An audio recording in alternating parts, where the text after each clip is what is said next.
السلام علیکم ورحمۃ اللہ وبرکاتہ۔ السلام ورحمۃ اللہ وبرکاتہ۔ ماشاء اللہ ایک طویل سلسلہ چلتا رہا الحمدللہ۔ اجتماعات کا اور سوالہ جواب کی نشستوں کا، اور اس کے بہت اچھے تاثرات بھی ہر علاقے سے آ رہے ہیں، الحمدللہ۔ خاص طور سے نوجوان نسل جو اپنے مسائل کی سلسلے میں بڑی پریشان رہتی ہے کہ انٹرنیٹ پر یوٹیوب پر ادھر ادھر ڈھونڈتے رہتے ہیں سب، مگر الحمدللہ جب سے آپ کے سوال و جواب کی نشستیں ہونے لگی ہیں تو ان کو ایک انسائکلوپیڈیا مل گیا ہے پورا، اور وہ صرف سرچ کرتے ہیں آپ کے نام سے۔ میں آپ سب سے بھی کہوں گا کہ اگر آپ کا کوئی مسئلہ ہو تو آپ مفتی نظام الدین صاحب لکھ کر وہ مسئلہ آپ سرچ میں ڈالیں یوٹیوب پر، تو آپ کے سامنے وہ ویڈیو آ جائے گی، آپ کو کہیں اور ہاں حضرت خود آ جائیں گے سامنے انشاءاللہ۔ آج صبح ہی مجھے کسی نے فون کیا تھا کہ میوچول فنڈ کا مسئلہ مجھ کو سمجھ میں نہیں آتا ہے، کیا کرنا چاہیے؟ تو میں نے اس سے یہی کہا کہ حضرت نے اس کے جوابات بڑی تفصیل سے دیے ہیں، تو آپ اس کو سرچ کر لیں۔ انہوں نے کہا مجھے سرچ کرنا نہیں آتا، میں نے کہا اپنے بیٹے سے کہیے وہ کر لے گا، تو انہوں نے بیٹے کے ہاتھ میں فون دیا، تو میں نے ان کو سمجھا، تو بیٹا کہا ہاں ہاں میں سمجھ گیا، میں کر لوں گا، وہ ابا کو بتا دوں گا۔ تو اس طرح سے یہ اب اویلیبل ہو گیا ہے سب کچھ، اللہ آپ کو جزائے خیر عطا فرمائے۔ جی تو کچھ ارشاد فرمائیں گے آپ؟ شروع کر دیں۔ اچھا، عمرے کے تعلق سے ابھی ایک سوال آیا، اور کیونکہ کرنٹ سوال ہے، اور خالد بھائی نے ہی مجھے بھیجا تھا تھوڑی دیر پہلے، وہ بھی یہاں پر تشریف فرمائے، ہمارے خالد بھائی بار شریعت۔ تو ایک صاحب نے جیرانہ سے عمرے کا احرام باندھا اور مکہ مکرمہ آئے، لیکن عمرہ نہیں کیا اور احرام میں رہے، اسی حالت میں وہ طائف چلے گئے، اچھا اچھا۔ پھر وہاں سے دوبارہ نیت کی احرام کی، حالانکہ وہ احرام میں پہلے سے تھے، دوبارہ نیت کی احرام کی وہاں میقات سے، پھر واپس آ کے عمرہ کیا، تو اب ان پہ کیا حکم ہوگا 2 مرتبہ احرام باندھنے کی صورت میں؟ یہی سوال تھا نا خالد بھائی؟ جی نحمدہ و نصلی علی رسول الکریم۔ آواز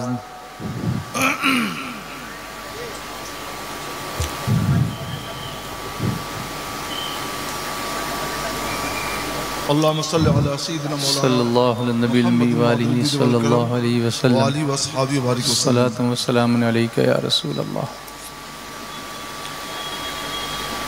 عمرے کا احرام باندھ لیا تو واجب ہے کہ عمرہ کر لے اور اس سے فارغ ہو جائے۔ پھر اگر کسی میقات پہ جاتا ہے، مثلا طائف یا ذوالحلیفہ یا اور کسی جگہ، تو واپسی میں پھر احرام باندھے عمرے کا اور آ کر دوبارہ عمرہ کرے، یہ حکم شریعت۔ لیکن ایک احرام ابھی باقی ہو تو اس کے ساتھ دوسرے احرام کا اضافہ، دوسرا احرام ملا دینا، یہ جائز نہیں ہے۔ تو یہاں پہ یہی ہوا ہے کہ جیرانہ گئے، عمرے کا احرام باندھ لیا، آئے تو انہیں عمرہ کر لینا چاہیے تھا، نہیں کیا، طائف چلے گئے، تو اسی احرام سے وہ طائف سے واپس ہو سکتے تھے، کیونکہ میقات سے بغیر احرام کے آگے گزرنا جائز نہیں ہے، اور وہ تو احرام کی حالت میں ہیں، تو ان کے لیے اجازت تھی کہ اسی احرام سے واپس آ جائیں اور عمرہ کر لیں، مگر انہوں نے ایسا نہیں کیا، دوسرا احرام باندھ لیا، تو ان پر احرام کے ساتھ احرام ملا دینے کی وجہ سے دم واجب ہو گیا۔ جی جی، یعنی ایک جانور کی قربانی کریں، بھیڑ، بکری، خسی وغیرہ، جی جو چھوٹے جانور ہیں ان کی قربانی کر دیں، اور اس کا گوشت خود نہ کھائیں، جی، وہاں کے فقیروں اور حاجت مندوں کو کھلا دیں۔ وہ انڈیا میں نہیں کر سکتے؟ نہیں، انڈیا میں نہیں کر سکتے، اچھا، جہاں جرم کیا ہے وہیں کے لوگوں کے مطلب حدود حرم کے اندر ہی ہونا؟ ہاں، حدود حرم کے اندر، حدود حرم کے اندر۔ اچھا اچھا، اور ایک عمرہ کر کے توبہ کر لیں۔ جی جی، یہ انہوں نے جرم کیا اس لیے، جرم کیا، اس لیے توبہ بھی کرنا چاہیے۔ اچھا، اسی طریقے کا ایک سوال ابھی صبح ہی میرے پاس آیا ایک میاں بیوی عمرے کے لیے روانہ ہوئے، تو بیوی کو اس بات کا اندازہ تھا کہ اس کے ناپاکی کے ایام شروع ہونے والے ہیں، تو اس نے ڈاکٹر سے مشورہ کیا۔ ڈاکٹر نے اس کو گولیاں لینے کی صلاح دی کہ اس کو روکنے والی گولیاں استعمال کرو۔ اس نے وہ گولیاں بھی اسٹارٹ کر دیں، لیکن آج روانگی ہے، ایئرپورٹ جانا ہے اور خون نکلنے لگا۔ اب وہ گھبرا گئی کہ یہ تو جس کام کے لیے میں نے گولیاں کھائی تھیں اس سے کوئی فائدہ نہیں ہوا، تو اس نے ڈاکٹر سے پھر مشورہ کیا۔ ڈاکٹر نے کہا کہ اب یہ گولیاں بند کر دو، اور اگر یہ ہو رہی ہے چیز تو نیچرلی اس کو ہونے دو، اس کو روکنے سے نقصان ہوگا۔ اب مسئلہ یہ ہے کہ وہ فلائٹ میں بھی بیٹھ گئی ہے اور مکہ مکرمہ جانے کا ہی ارادہ ہے، اور وہ اب کسی صورت ٹور والوں کا جو پروگرام ہوتا ہے تو اس کو ڈائیورٹ بھی نہیں کر سکتی کہ مدینہ شریف چلی جائیں یا کچھ ہو۔ تو یہاں سے وہ جائیں گی، اب احرام کی نیت تو انہوں نے کر لی، اب جائیں گی مکہ مکرمہ۔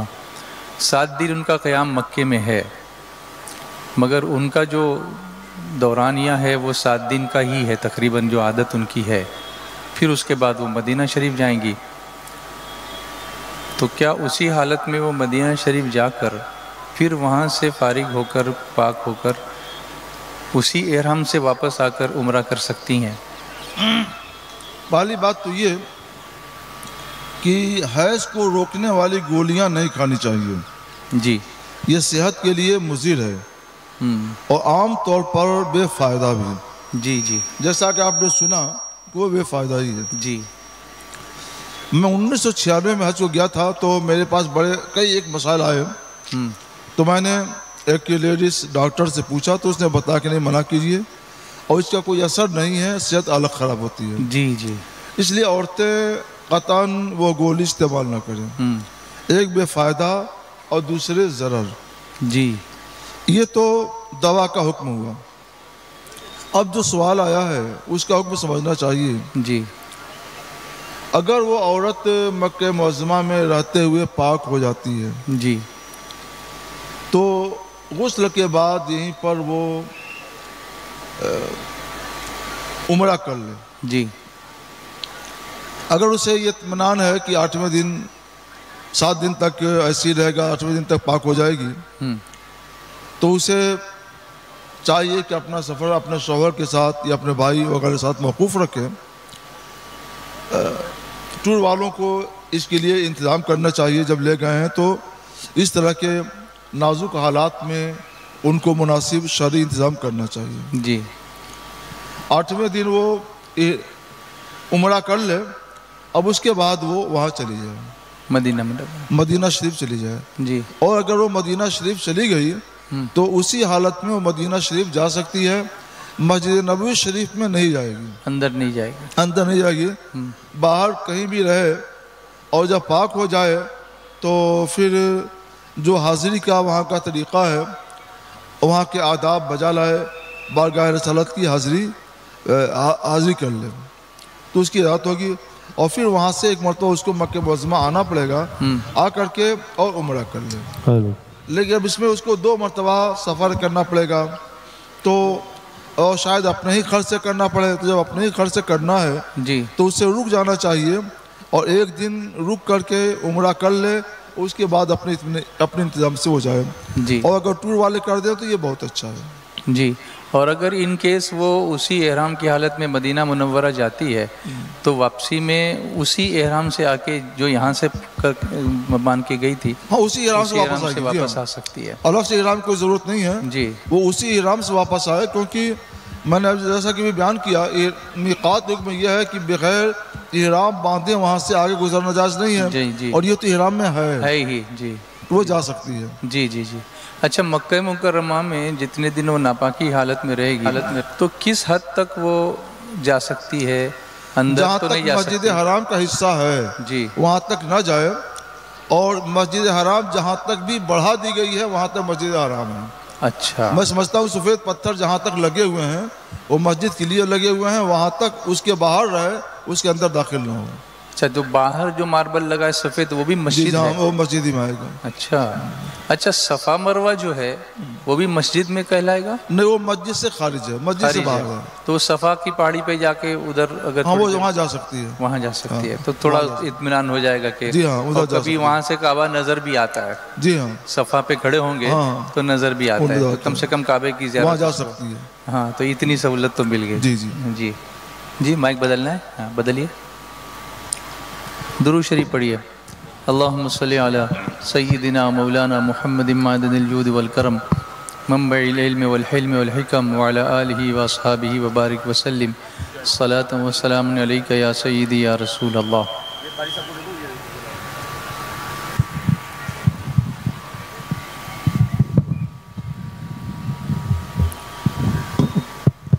ٹھیک. ایک سوال، جماعت میں جب ہم شریک ہوتے ہیں تو کبھی کبھی مسجد میں کچھ ستون ہوتے ہیں، اور وہ ستون ایسے ہوتے ہیں کہ جیسے صف بنی ہوئی ہے اور بیچ میں وہ ستون ہے. تو جو لوگ بیچ میں کھڑے ہیں ان کو تو سجدہ کرنے کے لیے آسانی ہے، لیکن جہاں وہ ستون ہے وہاں تھوڑی جگہ سجدے کے لیے ناکافی ہوتی ہے. اگر صف میں برابر کھڑا ہوگا تو ٹھیک سے سجدہ نہیں کر پائے گا. اگر تھوڑا پیچھے ہٹ کے کھڑا ہوگا تو صف سے الگ ہوگا اور پیچھے والے کو تکلیف ہوگی. تو ایسی صورت میں اتنی جگہ چھوڑ کے آگے صف بنا سکتا ہے ایک آدمی کی جگہ چھوڑ کے؟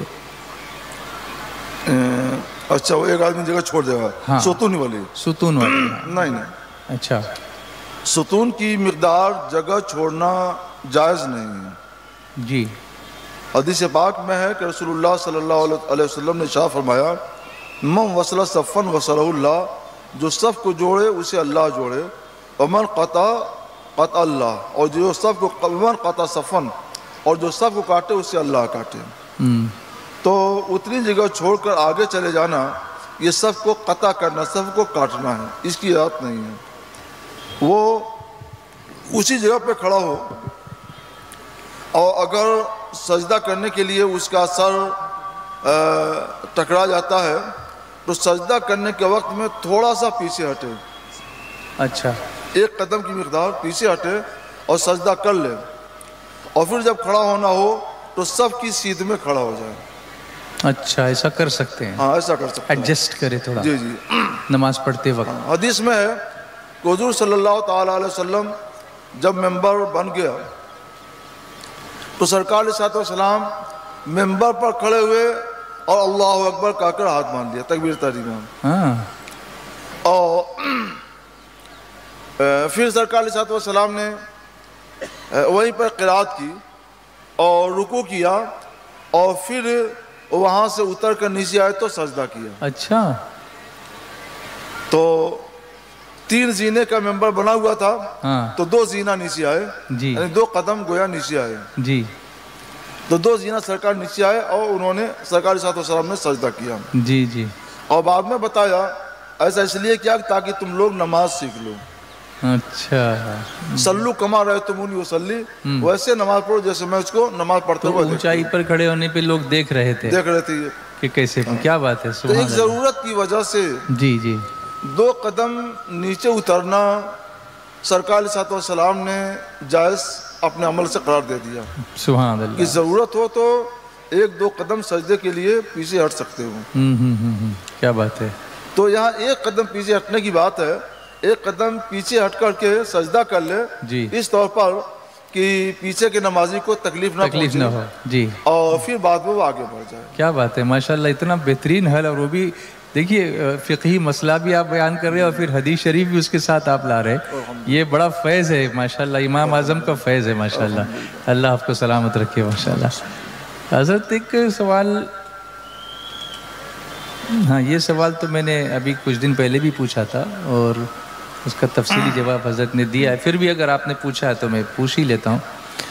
2 آدمی جماعت بنائیں تو کس طرح کھڑے ہوں؟ ہاں جی اس کچھ دن پہلے ہم نے ڈسکس کیا تھا اس کو، لیکن ایک ہی امام ہو اور ایک ہی مقتدی ہو جی تو اس کا طریقہ سرکار علیہ السلام نے اپنی سنت سے یہ بتا دیا کہ مقتدی داہنے کھڑا ہو اور امام کی برابر کھڑا ہو. ہاں یہاں اس لیے یہ سوال آتا ہے کہ اکثر لوگوں کی عادت یہ ہے کہ امام کے ایک قدم پیچھے کھڑے ہوتے ہیں یا تھوڑے سے پیچھے، یہ سوچ کے کہ امام ہے اور میں مقتدی ہوں اس لیے مجھے پیچھے کھڑا ہونا چاہیے. پیچھے ہونے کے لیے حکم یہ ہے کہ اگر کوئی پیچھے ہوتا ہے تو پیچھے والا اتنا پیچھے رہے کہ سنت طریقے کے مطابق امام کے پیچھے رکوع سجدہ سب کر سکے، یعنی ایک صف کے برابر ہو جائے گا. ایک صف کے برابر ہو، وہ تو کر نہیں سکتا، جی اس لیے وہ برابر میں کھڑا ہو جی. اور امام کے ساتھ رکوع سجدہ کر کے نماز پوری کرے. اچھا اچھا اچھا. اور اگر دو مقتدی ہوں جی تو پھر حکم یہ ہے کہ امام آگے بڑھ جائے جی اور دونوں مقتدی اپنی جگہ پہ کھڑے ہو جائیں. جی جی جی. اس میں اور کچھ پوچھنا ہے؟ تین آ گئے تو کیا کریں؟ جی ایک اور دو تو قریب میں کھڑے ہیں. ایک اور دو قریب میں کھڑے ہیں، ساتھ میں کھڑے ہیں، اور تیسرا آ گیا اس میں. نہیں، دو تو کھڑے ہیں تو امام آگے بڑھ گیا تو اکیلا ہو گیا وہ. تو اب ایک کبھی کبھی یہ ہوتا ہے کہ امام آگے نہیں بڑھتا ہے اور دونوں برابر میں کھڑے ہو کے نماز تو پڑھتے پھر ہیں. ان دونوں کو پیچھے آنا چاہیے. دونوں کو پیچھے آنا چاہیے، لیکن وہ بھی نہیں کرتے. نہیں کریں گے تو نماز مکروہ تنزیہی ہوگی، اور پھر ایک تیسرا بھی آ جاتا ہے، تب مکروہ تحریمی ہو جائے گی. مکروہ تحریمی ہو جائے گی، یعنی پھر اس کو دہرانا پڑے گا. چلیے یہ مسئلہ بھی حل ہو گیا. اور کچھ کوشچنس آپ کو پوچھنے ہو تو اب لکھیں انشاءاللہ. میں تب تک میں ایک سوال رمضان شریف کے تعلق سے کرتا ہوں، افطاری کے تعلق سے. عام طور پر لوگ افطار جو کرتے ہیں روزہ تو وہ اذان سننے کے بعد کرتے ہیں، جبکہ ٹائم ٹیبل کے اعتبار سے غروب آفتاب ہو چکا ہوتا ہے. چونکہ حدیث شریف میں افطار میں جلدی کرنے کا حکم ہے، تو کیا اذان کا انتظار کرنا ضروری ہے یا ٹائم کے حساب سے غروب آفتاب اگر ہو جائے تو اس کے بعد ہم افطار کر سکتے ہیں؟ جب اطمینان ہو جائے کہ سورج ڈوب گیا تو اطمینان ہوتے ہی فوراً افطار کر لیا جائے. جی حدیث شریف میں اس کی فضیلت آئی ہے. جی. مگر لوگ چونکہ مؤذن کے اذان کا انتظار کرتے ہیں، وہ سب کچھ جانتے ہیں کہ دن ڈوب چکا، مگر وہ مؤذن کی اذان کا انتظار کرتے ہیں. اس لیے مؤذن صاحب کو چاہیے کہ تھوڑی سی کھجور کھا کر کے ایک گھونٹ پانی پی لیں اور فوراً اذان دے دیں تاکہ ان کی اذان سن کر کے سب لوگ افطار کر لیں. جی. جماعت میں کھانے پینے کے لیے اگر کچھ دیر ہو جاتی ہے جی تو تھوڑی سی دیر ہو سکتی ہے، وہ دیر 7-8 منٹ، زیادہ سے زیادہ 10 منٹ کے اندر جی کھا پی کر فارغ ہو لیں اور 10 منٹ ہوتے ہوتے جماعت کھڑی کر دیں. جی. حضرت سیدنا عبداللہ بن عباس، عبداللہ بن عمر رضی اللہ عنہما سے روایت ہے جی کہ سرکار علیہ الصلوۃ والسلام وہ روایت کرتے ہیں کہ سرکار علیہ الصلوۃ والسلام نے فرمایا کہ جب نماز مغرب کی اقامت کہی جائے اور شام کا کھانا حاضر ہو، وہ لوگ ناشتہ کر کے دن میں کام کرتے تھے اور شام کے وقت میں وہ کھانا کھاتے تھے، یعنی غروب آفتاب کے وقت. جی جی جی. شام کا کھانا حاضر ہو تو فَابْدَؤْا بِالْعَشَاء، تو پہلے شام کا کھانا کھاؤ، اگرچہ اقامت کی آواز تمہارے کانوں میں پڑ رہی ہو. اچھا. تو یہ تو عام دنوں کی بات ہے جی. کہ لوگ دن میں مثلا 9 بجے قریب ناشتہ کر لیتے ہیں اور پھر شام کو کھانا آتا ہے تو بھوکے رہتے ہیں. تو انہیں یہ حکم اس لیے دیا گیا کہ آدمی نماز میں ہو اور دل کھانے میں لگا ہوا ہو، یہ اچھا نہیں ہے. بہتر یہ ہے کہ آدمی نماز پڑھے، آدمی کھانا کھا رہا ہو اور اس کا دل نماز میں لگا ہوا ہو، یہ زیادہ بہتر ہے. اس لیے ایسا ہوا. اور روزے کے دنوں میں تو عام دنوں کے ناشتے کے وقت سے کئی گھنٹہ پہلے ہی سحری کر لی جاتی ہے اور کھانا پینا موقوف ہو جاتا ہے. جی. تو اس کا وقفہ، اس کا دورانیہ زیادہ ہوتا ہے. جی. لہٰذا وہ اجازت سرکار علیہ الصلوۃ والسلام نے جو دی، وہ اجازت یہاں بھی جاری ہوگی کہ اذا اقیمت الصلاۃ، جب نماز کی قائم کی جائے، وحضر العشاء فابدؤوا بالعشاء، کھانا حاضر ہو تو پہلے کھانا کھاؤ. لہٰذا اس حدیث پاک کے پیش نظر اب یہ اجازت دیتے ہیں کہ نماز اذان وقت سے دے دی جائے. جی. جیسے یقین ہو کہ سورج ڈوب گیا تو فوراً اذان دے دی جائے، کچھ کھا کر کے افطاری کریں، معمولی سا ایک گھونٹ پانی پئیں اور اذان دے دیں، اور اس کے بعد وہ بھی کھا لیں، اور جو مقتدی اور نمازی حضرات ہیں وہ بھی کھا لیں، اور 10 منٹ پورا ہوتے ہوتے جماعت کھڑی ہو جائے. جی. تو یہ حدیث پاک کے مطابق ہے. اور ایسا کرنا جائز ہے، لہذا اس میں اذان میں دیر نہ کی جائے۔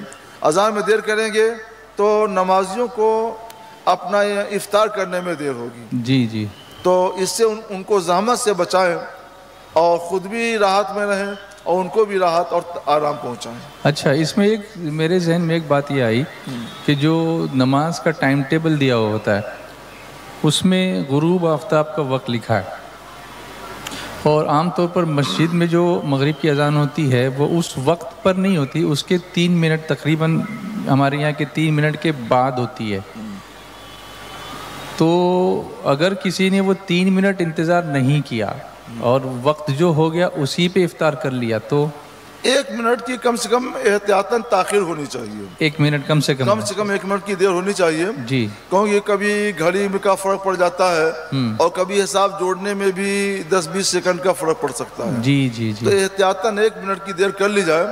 ہم لوگ اپنے یہاں 2 منٹ دیر کرنے کا حکم دیتے ہیں اچھا، کہ 2 منٹ کی دیر کر لی جائے۔ جی یہ افطاری میں دیر نہیں ہے، جی، بلکہ اس بات کے لیے یہ دیر ہے کہ ہمیں غروب خوب ہوا اچھی کہ طرح سے یقین ہو جائے کہ یقین سورج ہو ڈوب جائے، گیا، ہاں جی جی سورج کے ڈوبنے کا یقین ہونے کے لیے ہے، جی تو 1 سے 2 منٹ تک انتظار کر سکتے ہیں، اس سے زیادہ نہیں۔ جی جی۔ صف والی جو بات آپ نے بتائی تو مسجد کئی جگہوں پر ایسا ہوتا ہے کہ چھوٹی ہوتی ہے اور اس میں اتنی گنجائش نہیں ہوتی کہ زیادہ صفیں لگا سکیں، تو امام صاحب کھڑے ہوتے ہیں اور اس کے 1 قدم پیچھے ہی پہلی صف لگتی ہے، ایسی کئی مساجد ہیں، اور اس کے پیچھے بھی دوسری صفیں لگتی ہیں، تو اس طرح سے ضرورت کے پیش نظر ایسا کرنا یہ جائز صورت ناجائز ہے، ناجائز ہے؟ اور حدیث شریف میں سرکار کی سنت میں اس کے جواز کی کوئی صورت نہیں ہے۔ اچھا، ہاں، یہ واجب ہے کہ اتنا پیچھے کھڑا ہوں کہ امام کی اقتدا ہو سکے۔ جی انما جعل الامام لیتم بہ، امام اس لیے بنایا گیا ہے، حدیث پاک ہے، تاکہ اس کی اقتدا کی جائے، اور اقتدا اسی وقت ہوگی جب اس کے پیچھے رہیں گے۔ جی، اور جو صورت بیان ہو رہی ہے اس صورت میں آدمی پیچھے نہیں ہو رہا ہے، بلکہ 1 قدم پیچھے ہے۔ بس 1 قدم پیچھے، وہ جی، مکمل پیچھے ہونا چاہیے۔ تو حدیث شریف میں بھی ہے من صلی خلف الامام فقراۃ الامام قراۃ اللہ، جس نے امام کے پیچھے نماز پڑھی، تو اگر کوئی 1 قدم پیچھے ہے تو اس کو امام کے پیچھے پڑھنا نہیں کہتے ہیں، اچھا، امام کے پیچھے پڑھنا اسی وقت کہا جائے گا جب پورا پیچھے ہو۔ تو اگر مسجد چھوٹی ہے تو وہاں پہ ایسا کر سکتے ہیں، سنت طریقے کے مطابق ایک جماعت قائم کر لیں اور باقی لوگ دوسری مسجد میں پڑھیں، یا اس مسجد میں توسیع کر لیں کہ 2 چھت کی مسجد کر لیں، 3 منزلہ کر لیں، اور امام ایک جگہ نماز پڑھائے اور باقی سب لوگ اوپر کی منزلوں میں چلے جائیں اور سنت طریقے کے مطابق نماز ادا کریں۔ تو یہاں جو مقامی مفتی صاحبان ہیں ان سے اجازت لے کر بھی نہیں ایسا کر سکتے؟ نہیں؟ اچھا، اس کا تعلق شریعت کے مسئلے سے جی، قاضی سے نہیں ہے، اچھا اچھا۔ شریعت کا مسئلہ یہی من صلی خلف الامام، کہیں میں مقتدی نے کو امام کے پیچھے ایسے ہونا چاہیے۔ سنا، کہیں میں نے ایسے کہ ہمیں جو ہے مفتی صاحب نے اجازت دے دی تو ان سے پرمیشن لے کے ہم ایسا کرتے ہیں کیونکہ ہماری مجبوری ہے۔ نہیں، یہ ایسی مجبوری نہیں ہے۔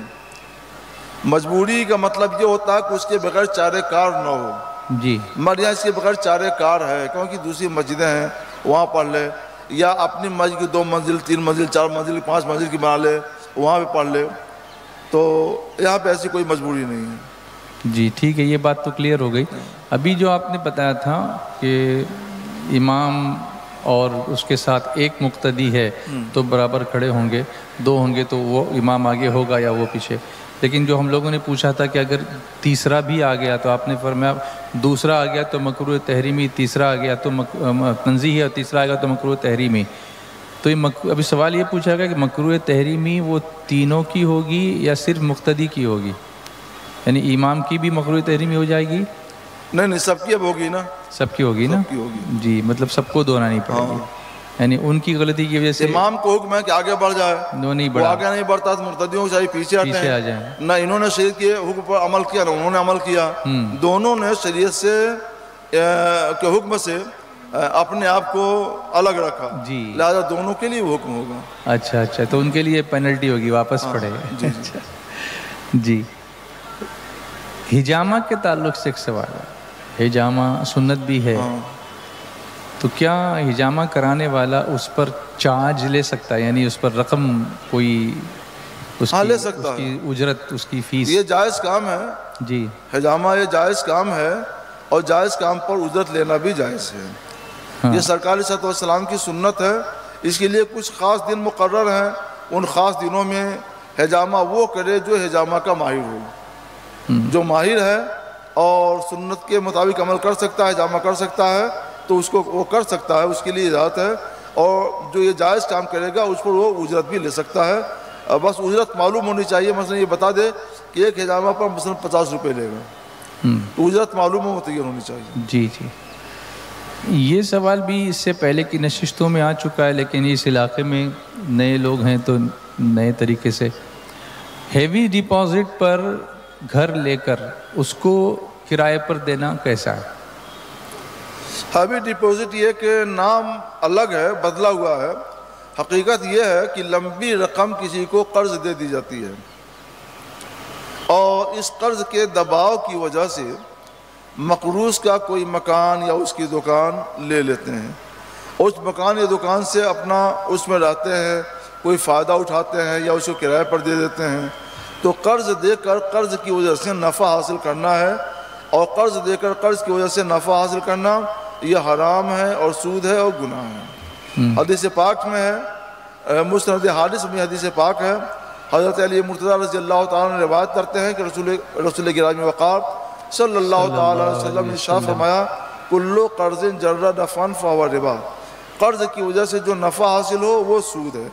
تو یہاں لمبے قرض کی وجہ سے نفع حاصل کرتا ہے کہ مقروض کا مکان لے لیتا ہے اور وہ اس میں رہتا ہے، یا اس میں کسی کو کرائے پر، وہ مکان کسی کو کرائے پر دے دیتا ہے، تو یہ نفع اٹھا رہا ہے، نفع اٹھانا سود ہے، لہذا حرام و گناہ ہے، اس سے بچنا فرض ہے، اس سے بچیے۔ جی تو یاد رکھیے کہ جو لوگ سود کاری کرتے ہیں، سود لیتے ہیں، دیتے ہیں، تو ان کا مال تباہ ہونا ہی ہونا ہے۔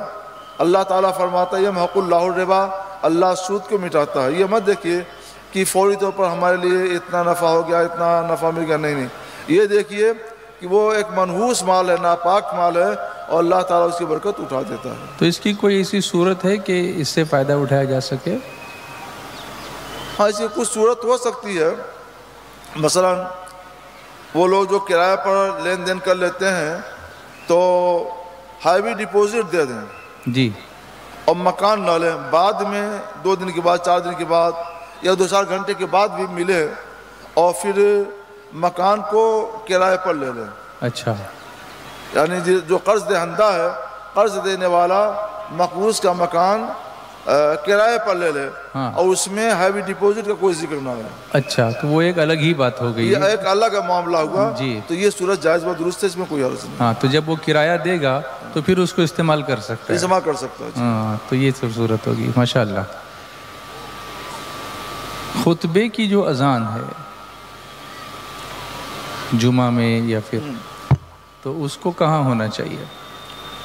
جمعے کے خطبے کی اذان، جس کو اذان ثانی کہا جاتا ہے، مسجد کے باہر ایسی جگہ سے ہونی چاہیے وہ اذان کہ جہاں سے مؤذن اور امام کا سامنا پڑے۔ اچھا، ابو داؤد شریف کی حدیث ہے، سنن ابو داؤد کی، صحابی رسول حضرت صاحب بن یزید رضی اللہ تعالیٰ نے روایت کرتے ہیں، کان یؤذن بین یدی رسول اللہ صلی اللہ تعالیٰ علیہ وسلم اذا جلس علی المنبر علی باب المسجد، کہ نبی کریم صلی اللہ علیہ وسلم جب جمعے کے دن منبر پر تشریف فرما ہوتے تو آپ کے سامنے مسجد کے دروازے سے اذان ہوتی تھی، اور مسجد کے دروازہ یہ خارج مسجد تھا، جی، اس لیے 2 سنتیں ہیں، ایک تو مسجد کے باہر ہو، اور دوسری ایسی جگہ سے دے کہ وہاں سے امام اور خطیب کا سامنا رہے۔ اب سوال یہ آیا ہے کہ جس مسجد کی بات وہ کر رہے ہیں سوال پوچھنے والے، وہاں دروازہ سامنے نہیں ہے، کسی اور طرف ہے، تو اب کیا کیا جائے؟ دروازہ سامنے نہیں ہے تو ایک دوسری جگہ کا تیار کر لیں، دوسری جگہ خاص کر لیں جہاں سے امام کا سامنا ہو، اور وہاں سے اذان دیں۔ ہاں، مگر وہ پھر اندرونی مسجد ہو جائے گا۔ دیوار تھوڑی سی توڑ دیں، اچھا، دیوار توڑ لیں، جی، جس دیوار میں دروازہ ہے ہاں وہی دیوار ایسی جگہ سے تھوڑی سی توڑ لیں جہاں سے امام کا سامنا ہو. یعنی وہ چہرہ امام کو نظر آ جائے. اور امام کا سامنا ہونے کا مطلب بالکل سیدھ نہیں ہے, ہاں سیدھ نہیں ہے, ہاں بلکہ اگر ترچھا بھی ہو اور وہاں سے امام کا چہرہ سامنے ہے, سیدھا ہو, ترچھا ہو, دائیں ہو, بائیں ہو, اور امام کا سامنا ہو رہا ہے تو بھی جائز و درست ہے. ہاں مگر ہو خارج مسجد. وہ خارج مسجد. اچھا.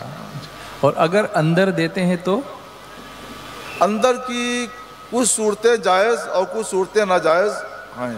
اچھا. اس کی صورت یہ ہے کہ یہ غور سے سمجھ لیجئے, جس وقت مسجد میں نماز کی اجازت دی گئی, جی جیسے ہمارے یہاں عزیز المساجد ہے, جی مسجد تیار ہو گئی, جب جمعہ قائم کرنا ہوا, نماز کی اجازت دینی ہوئی, تو ہمارے استاد شارح بخاری مفتی محمد شفیع اللہ قمصدی رحمۃ اللہ علیہ نے ایک جگہ پہلے مقرر کر دی کہ یہاں سے خطبہ کی اذان ہوگی. اچھا. مسجد کے درمیان اندر, ہاں اور وہ جگہ مقرر کر دی کہ یہاں سے خطبے کی اذان ہوگی. جی. اس کے بعد اجازت دی گئی کہ آپ لوگ نماز پڑھ سکتے ہیں. تو تمامیت مسجد سے پہلے, یعنی مسجد میں نماز کی اجازت سے پہلے مسجد میں جہاں بھی جو جگہ اذان کے لیے خاص کر لی جائے اتنی جگہ خارج مسجد مانی جائے گی. ماشاء اللہ, سبحان اللہ.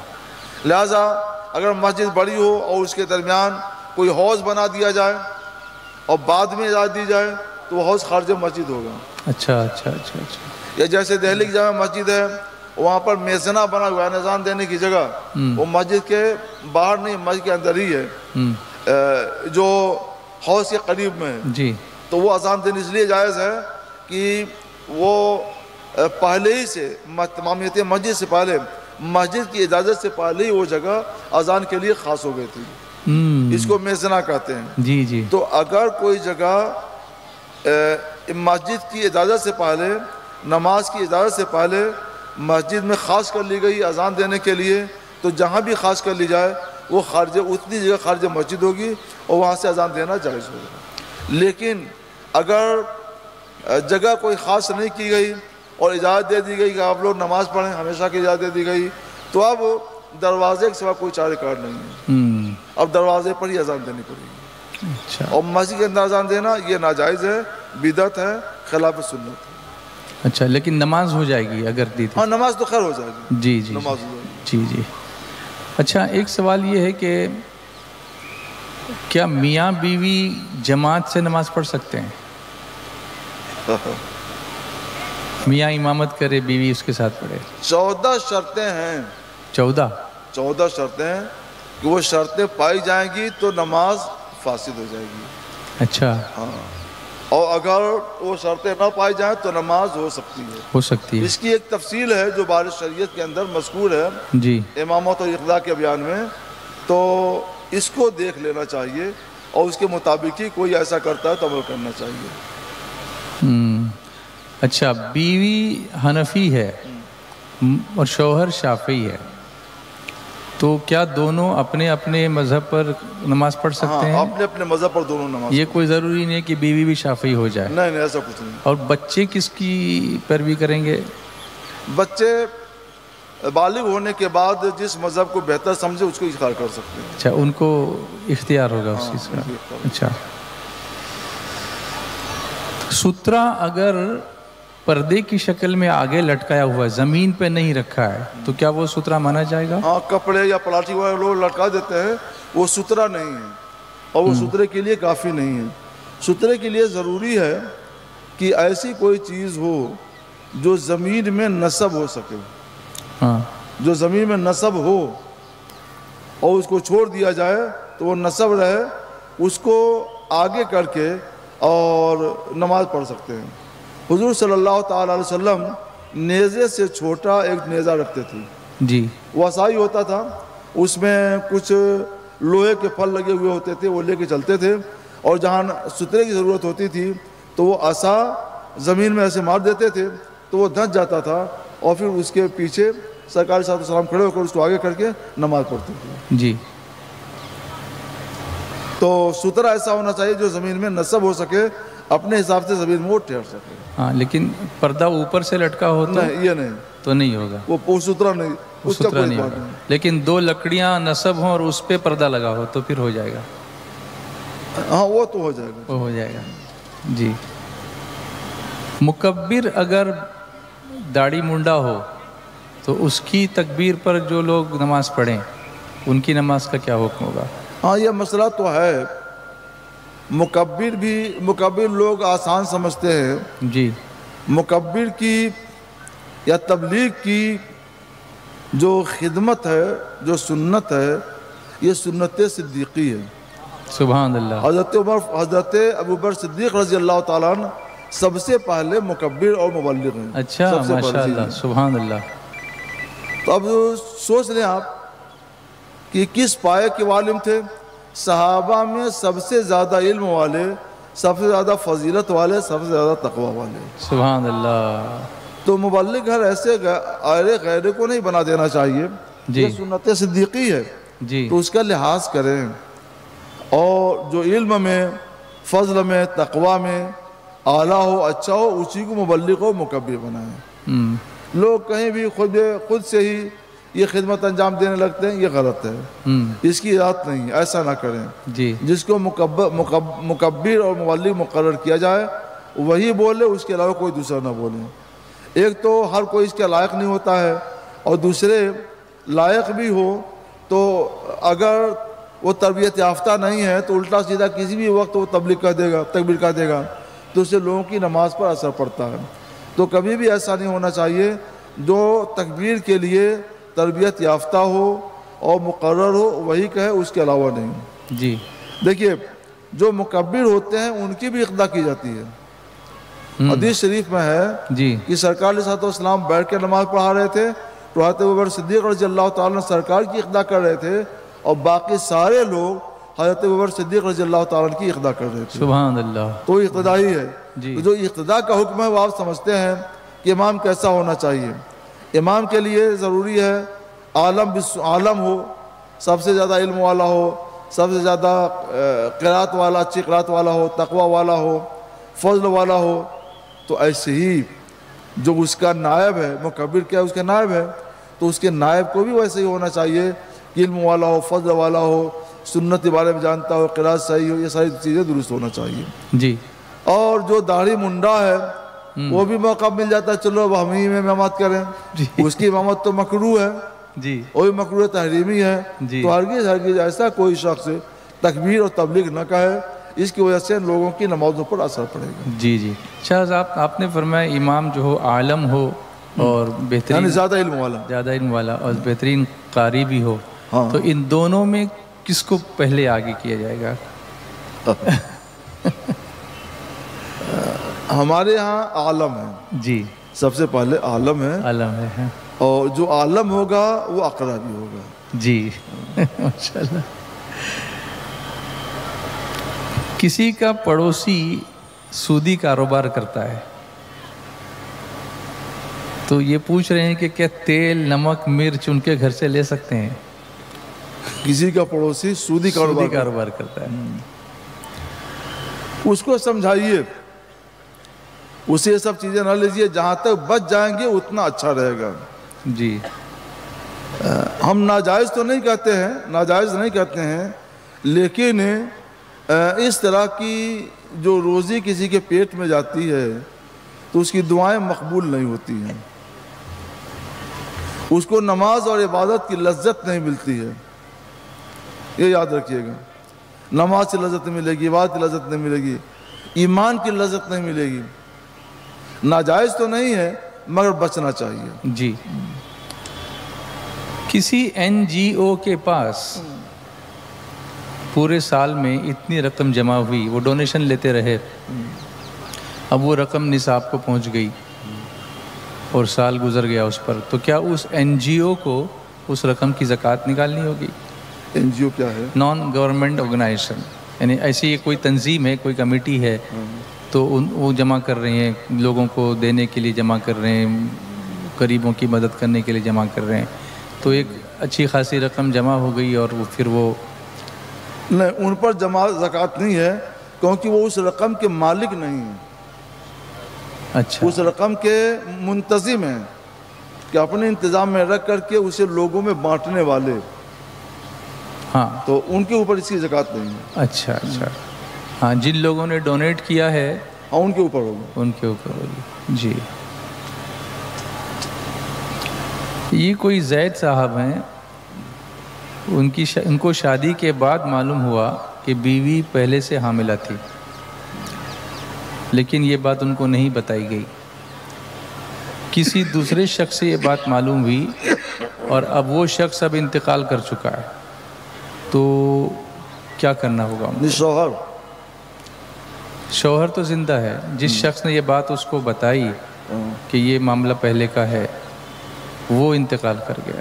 اب یہ سب کچھ اللہ کے حوالے کرے، جی یہ غیب کی چیزیں ہیں، ان کے بارے میں بھی اسے کیا خبر، یا ہم لوگ کیا بتا سکتے ہیں۔ جی کبھی ایسا ہوتا ہے کہ پہلی ملاقات میں ہی ہم رہ جاتا ہے، جی اور کچھ لوگ میاں بیوی کے درمیان ناچاقی اور اختلاف اور انتشار پیدا کرنا چاہتے ہیں، اور وہ اس کے ماہر ہوتے ہیں، اور اس طرح کی غلط سلط باتوں کے ذریعے وہ توڑنے کا کام کرتے ہیں۔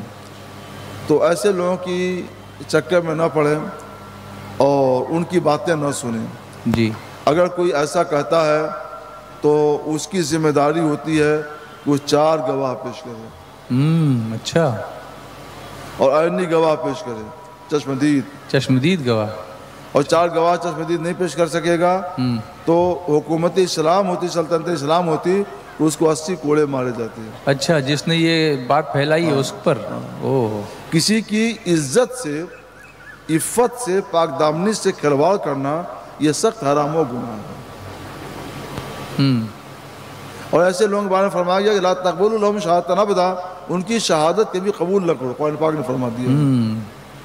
تو یعنی جن کے اوپر یہ حد قذف لگا دی جائے، جی، تو ایسے شخص کی بات کا جس میں کوئی ثبوت نہیں، کوئی دلیل نہیں، قطعاً کوئی حیثیت نہیں ہے، اس پر کوئی توجہ نہ دی جائے، میاں بیوی مل جل کر رہیں۔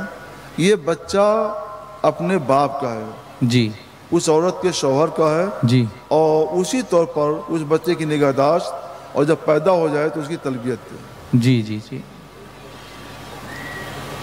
افطاری کے تعلق سے تو گفتگو ہو گئی، اب سحری میں تھوڑی تاخیر سنت ہے، تو کچھ لوگ اذان تک کھاتے رہتے ہیں، چراغ بجھا کر چراغ بجھا کے ابھی اذان نہیں ہوئی ہے۔ آپ لوگ کرتے ہو ایسا؟ ہاں، اچھا، دیکھیے، ہاں بول رہے کہ ابھی اذان نہیں ہوئی ہے، کھاؤ۔ اچھا، کچھ تو ایسے بھی ہیں حضرت، اذان شروع ہو گئی تو ماں کہتی ہے ابھی پوری نہیں ہوئی ہے اذان، آخر میں جب لا الہ الا اللہ بولیں گے تو بند کر دینا۔ تو ایسے لوگوں کا روزہ کیسے ہوگا؟ کبھی کبھی مؤذن بھی جلدی اذان دے دیتے ہیں، اچھا، تو اس کی جانچ ہونی چاہیے۔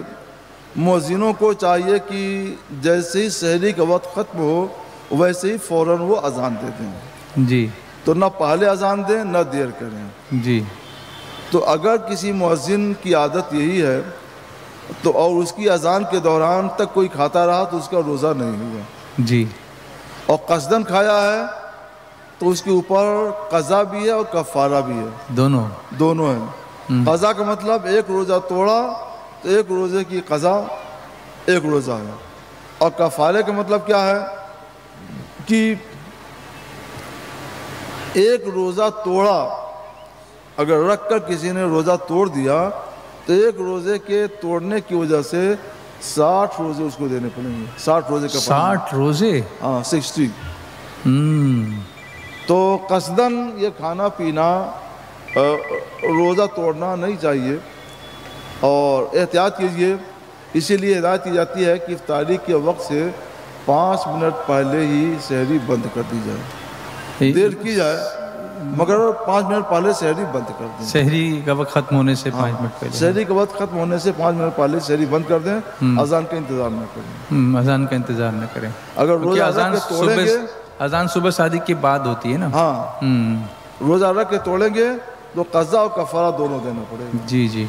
اچھا سحری کر رہے تھے اور چنا چھولا کھا رہے تھے تو کھاتے وقت کچھ دانت میں پھنس گیا اور وہ رہ گیا اور سحری کا وقت ختم ہو گیا، روزہ شروع ہو گیا. تھوڑی دیر کے بعد زبان ایسی پھیری تو نکلا چنا، اس کو نگل لیا تو روزہ رہے گا یا ٹوٹ جائے گا؟ اگر معمولی سی مقدار ہے جی تو وہ معاف ہے، لیکن وہ سب صاف دانت صاف کر کے نکلنا نہیں چاہیے، اس کو وہ باہر کلی کر کے صاف کر لینا چاہیے، پھینک دینا چاہیے اس کو. نگلنا نہیں چاہیے؟ نہیں، نگلنا نہیں. اچھا، تو اس کی کوئی مقدار ہے کہ کتنا؟ ہاں، کچھ فقہاء نے لکھا ہے جی، لیکن اس گنجائش کی طرف نہ جائیں، نہیں بچنے کی طرف جائیں. جی، بچنا بہتر ہے اس کو، کیونکہ ہم گرام میں تو اس کو کوئی وزن بتا نہیں سکتے ہیں جی، اور نہ آپ توڑ سکتے ہیں. بس آخری فیصلہ یہ ہے کہ اس سے بچیے.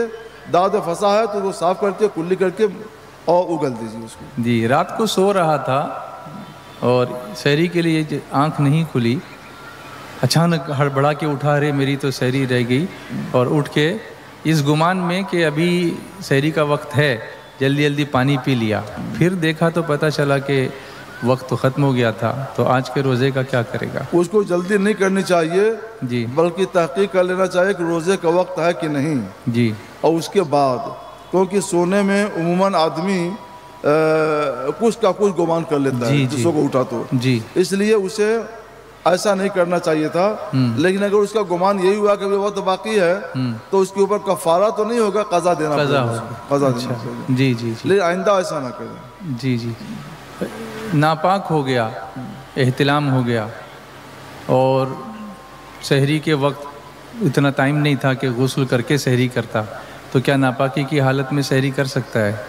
ہاں، سحری کر سکتا ہے، سحری کھا لے. جی. لیکن اس کے بعد جلد ہی غسل کر لے تاکہ وہ نماز فجر کو صحیح طور پر ادا کر سکے.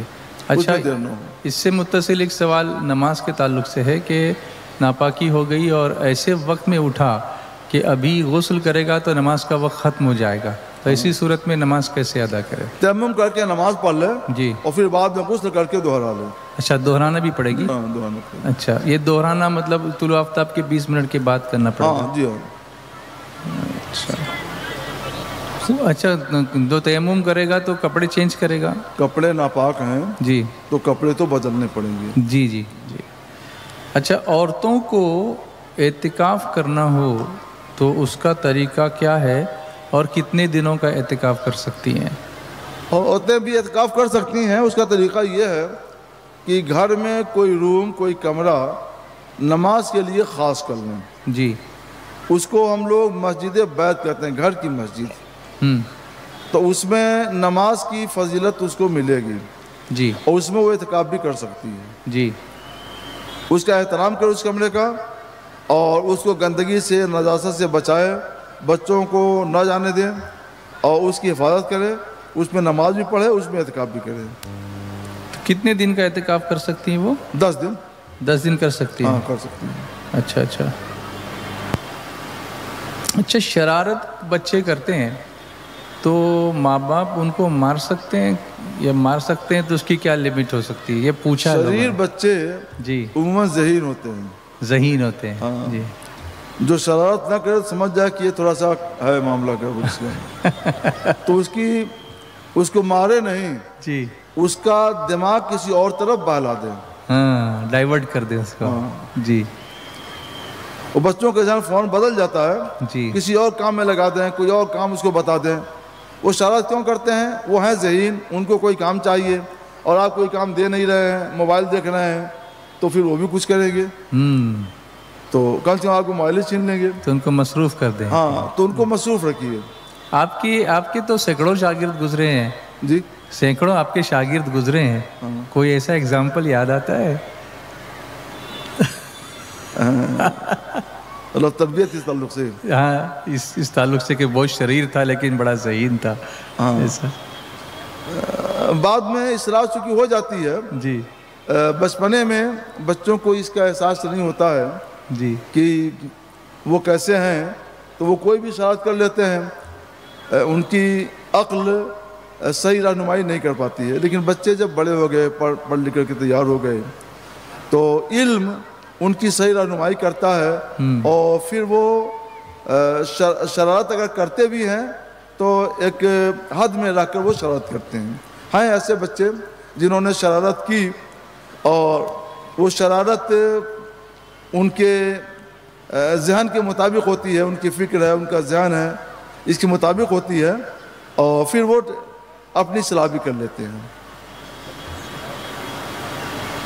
ہمارے امتیاز بھائی نے ایک سوال پوچھا ہے، روزے کے ڈر سے کلمہ کفر نکل گیا، تھوڑی دیر بعد توبہ بھی کی، تجدید ایمان بھی کیا، روزے کے ڈر سے کلمہ کفر زبان سے نکل گیا۔ اچھا اچھا، ہاں، تو تھوڑی دیر بعد احساس ہوا، توبہ بھی کی، تجدید ایمان بھی کیا، تو روزے پر کیا حکم ہوگا؟ وہ جو روزہ تھا اس کا۔